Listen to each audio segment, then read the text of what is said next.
जो जातियों का जो आप तोड़ कह रहे हैं, कोई ऐसा नहीं हो गया कि बिहार में कोई जाति के खिलाफ क्रांति हो गई है, ऐसा नहीं है।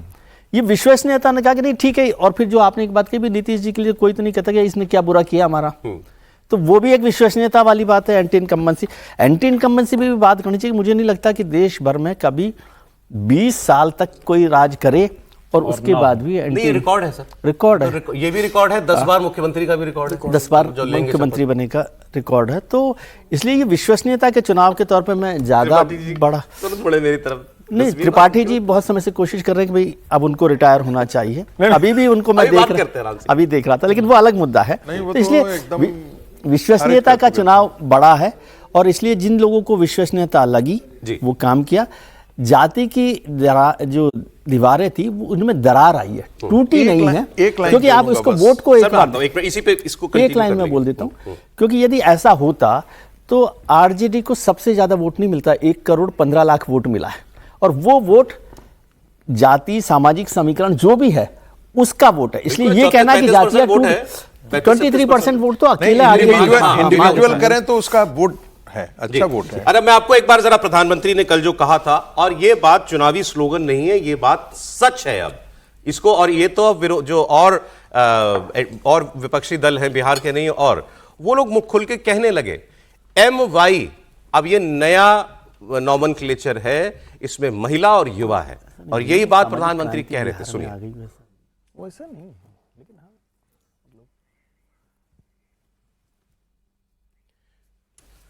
मैं उनका बयान मैं आपको सुनाता हूं। बिहार में एनडीए को जो प्रचंड जीत मिली है, इसमें ऐसी सीटें एनडीए के खाते में गईं जो आंख मूंदकर आरजेडी और कांग्रेस के दबदबे वाली सीट मानी जाती थी। जैसे समस्तीपुर का बताता हूं आपको। प्रधानमंत्री मोदी ने यहां से अपना चुनाव का मिशन शुरू किया था और वहां 30 साल के बाद एनडीए की वापसी हुई। 1995 के बाद से बीजेपी जेडीयू यहां जीत को तरस गई थी और आखिरकार जेडीयू की अश्वमेध देवी ने यह किला फतेह कर लिया। बनियापुर की सीट पर 30 साल के बाद कमल खिला। दरभंगा ग्रामीण की सीट है, 25 साल के बाद बीजेपी जीती। तो क्या बदल गया भाई?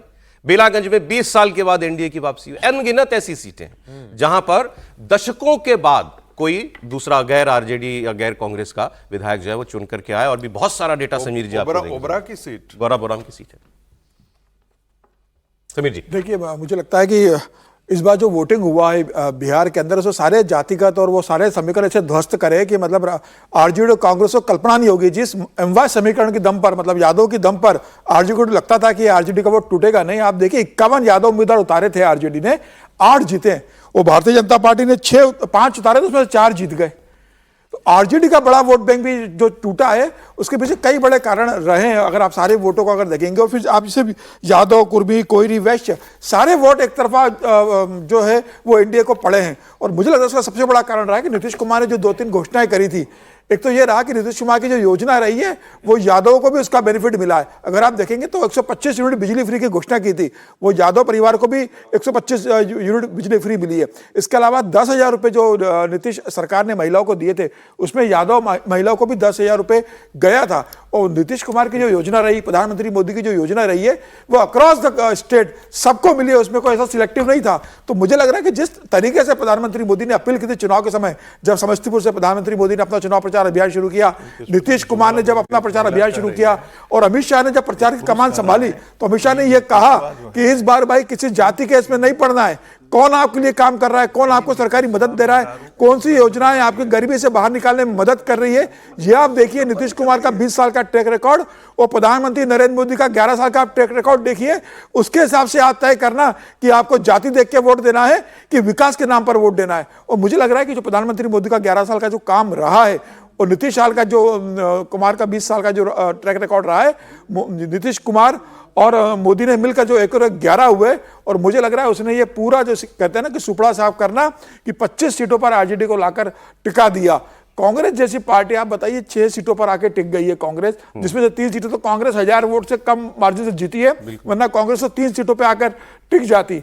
और सिर्फ ये नीतीश को फायदा नहीं हुआ प्रधानमंत्री योजनाओं का। 5 सीटें दिखा रही थी, उसमें से 3 पर मार्जिन 1000 से नीचे, बिल्कुल 1000 से नीचे था, और एमआईएम उससे आगे चली गई थी, 8वें नंबर पर पार्टी पहुंच गई। मतलब लॉटरी लग गई है, मानिए कि इतनी भी आई है तो सर वो जाति वाला डेटा आप निकालिएगा जो आप मुझे दिखा रहे थे ना, वो इंपॉर्टेंट है। तब तक मैं बताता हूं आपको, यादव की बड़ी बात चल रही है ना इस चुनाव में। यादव समाज के 28 कैंडिडेट जो हैं वो चुनाव जीत करके इस बार विधानसभा में आए। अब देखिए, इसमें से एनडीए ने 15 यादव दिए थे, जेडीयू ने 10 यादव दिए थे, 8 जीत गए। बीजेपी ने 8 को उतारा था, 5 जीत गए। चिराग पासवान ने 5 यादवों को टिकट दिया था, इसमें से भी जो है 2 यादव जीत करके आगे आए हैं। और बिहार में आजादी के बाद से 18 बार चुनाव हुए हैं, लेकिन सबसे कम मुस्लिम कैंडिडेट विधायक बनकर इस बार विधानसभा में आए हैं। सिर्फ 11 विधानसभा पहुंचे हैं इस बार मुस्लिम कैंडिडेट जो है। और सबसे खास बात जो है वो ये रही कि इन 11 में से 5 ओवैसी के हैं।